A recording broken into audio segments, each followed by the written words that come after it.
The Spirit's teachings. The New Era 9. God is one, and Moses is the Spirit whom he sent on a mission to make him known not only to the Hebrews, but to pagan peoples as well. The Hebrew people were the instrument that God used to deliver the divine revelation through Moses and the prophets, and the vicissitudes of these people were meant to impress the eyes and bring down the veil that had hidden the divinity from humankind.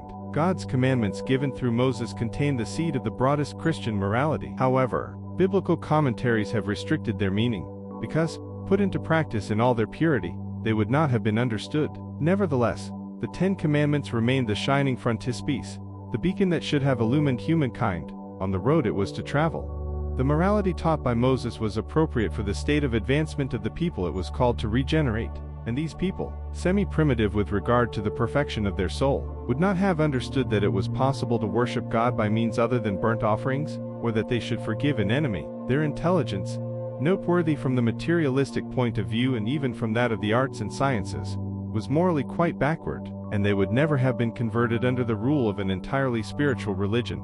They needed a semi-material representation, like the one the Hebrew religion offered them. Hence, burnt offerings spoke to their senses, whereas the idea of God spoke to their spirit. Christ was the initiator of the purest and most sublime morality, the evangelical Christian morality, that is to renew the world, bring men and women together and make them brothers and sisters. That is to enable charity and love for one's neighbor to blossom forth in all human hearts, and create a common solidarity amongst all humans. A morality, in short, that is to transform the earth and make it a dwelling place for spirits more highly evolved than those inhabiting it today. It is the law of progress, to which nature is subject and which is self-fulfilling, and Spiritism is the lever that God is employing to enable humankind to advance. The time has come in which moral ideas must be developed so that the progress contained in the designs of God may be realized. These ideas must follow the same route that the ideas of liberty, their forerunners, traveled. However, one should not believe that this development will occur without struggle. No. In order to reach maturity,